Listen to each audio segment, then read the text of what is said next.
Jesus sa babaeng Samaritana. Sumagot si Jesus, ang umiinom ng tubig na ito'y muling mauuhaw. Ngunit ang uminom ng tubig na ibibigay ko ay hindi na muling mauuhaw.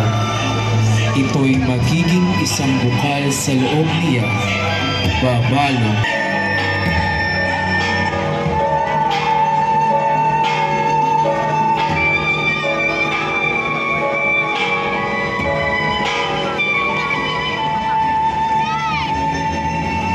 Panginoong Jesus, bukal ng buhay na walang hanggan, Maawa ka sa amin. ang pagtawag ni Jesus kay Mateo. Pagkatapos nito'y lumabas si Jesus at nakita niya si Levi, isang maniningil ng buwis.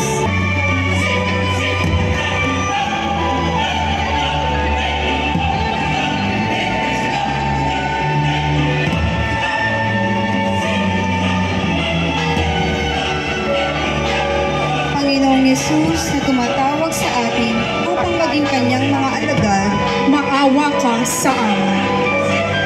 ang pagpapatawad ni Jesus sa babaeng makasalanan.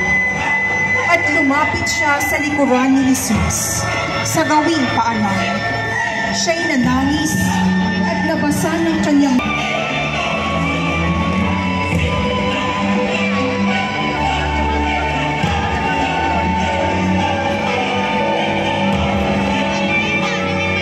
Panginoong Jesus na pinagmumulan ng lahat ng himala. Maawa ka sa amin. Ang pagbabagong anyo ni Jesus sa bundok ng Tabor. Samantalang sila'y naroon, nakita nilang nagbagong anyo si Jesus. Nagliwanag na parang liwanag.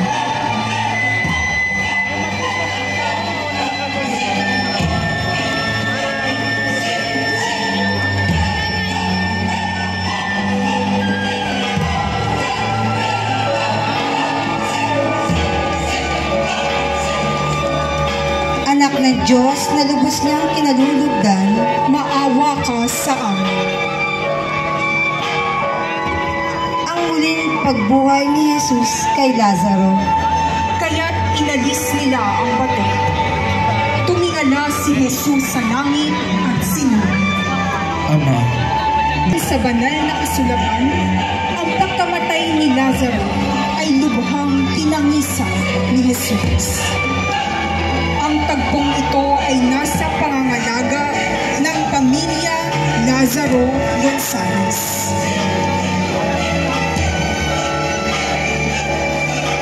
Panginoong Jesus na nagbibigay ng buhay, Maawa ka sa amin. San Lazaro ng Betania. May isang tao na ang ngalay Lazaro. Nakatira ito sa Betania, kasama ang kanyang mga kapatid na sina Maria at Marta. Si San Lazaro na taga Betania ay isa sa mga malalapit na kaibigan ni Jesus. Bagamat siya ay pumanaw at nailibing na, nagawa siyang buhayin na mag-uli ni Jesus.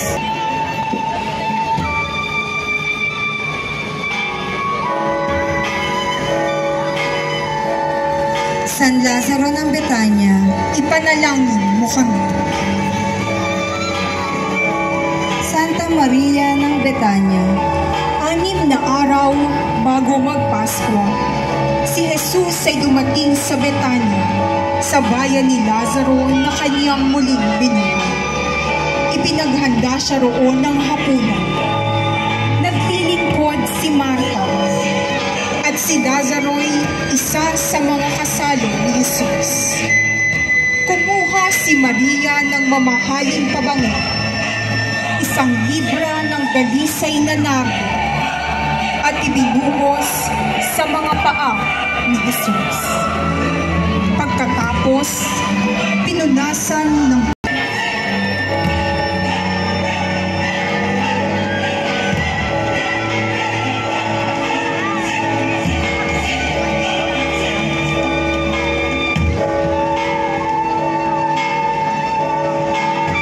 Santa Maria ng Betania, ipanalangin mo kami.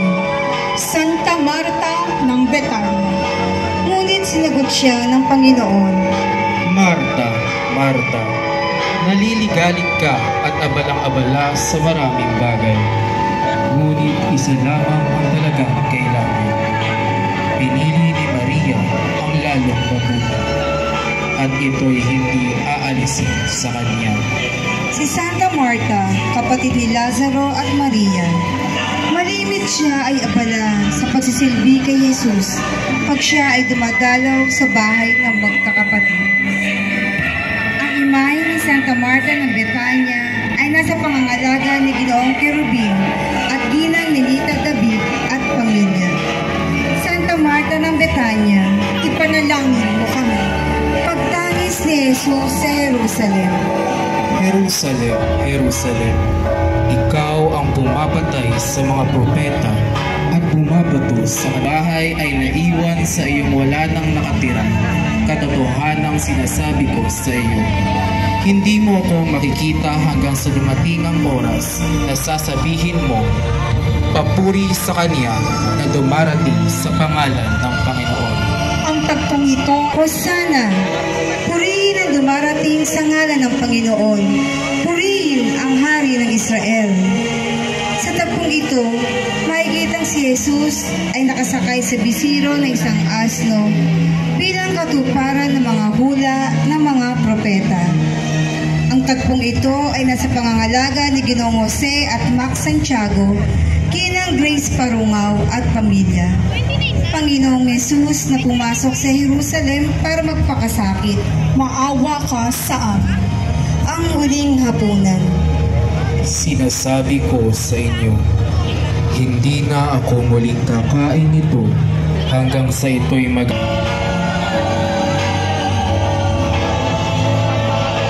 Panginoong Jesus na nasa banal na Eucharistia, Maawa ka sa amin. ang paghuhugas ni Jesus sa paa ng mga apostoles. Kaya siya'y tumayo mula sa hapag. Nag-alis na panlabas na bala. Ang tagpong ito ay nasa pangangalaga ni Reverendo Father Daniel Coronel at KDB Cursillo Movement.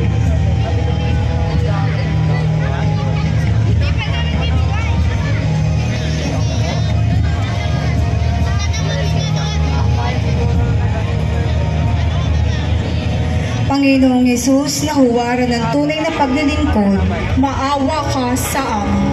ang pananalangin ni Jesus sa halamanan ng Getsemani. Ama, Wika niya. kung maaari ilayo mo sa akin ang sarang ito, gayunmay huwag ang kalooban Nang tinanggap niya ang kanyang tinakdang tungkulin, ang magpasakit at ipako sa krus para sa kaligtasan ng sanlibutan. Ang tagpong ito ay nasa pangangalaga ng yumaong Dr. Abelardo at Marcelina Agustines sa pamilya. Panginoong Jesus na masunurin sa kalooban ng Ama, Maawa ka sa amin. ang paghalik ni Judas kay Jesus. Bago pa ang tagpong ito ay nasa pangangalaga ni Ginoong Romeo at Patricia de la Cruz at pamilya.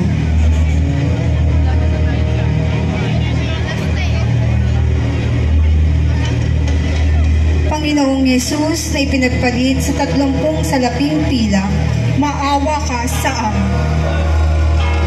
ang pagdakip kay Jesus. At binalingin niya ang mga tao at sinabi, Ako ba'y tulisan at naparirito kayong may mga tabak at mga Isa ang Panginoon na walang kakampi. Ang Diyos na makapangyarihan ay ginapos ng mga kawal at dinala sa tahanan ng punong saserdote na si Anas.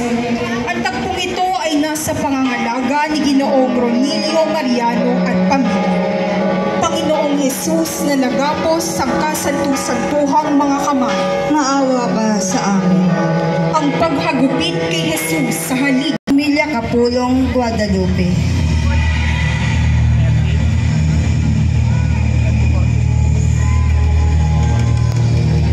Panginoong Jesus na hinugupit ng mga tampalasan, Maawa ka sa amin. ang pagpupunan tumutong ng koronang tinik kay Jesus. Ang mga kawal ay kumuha ng halamang matinik, ginawang korona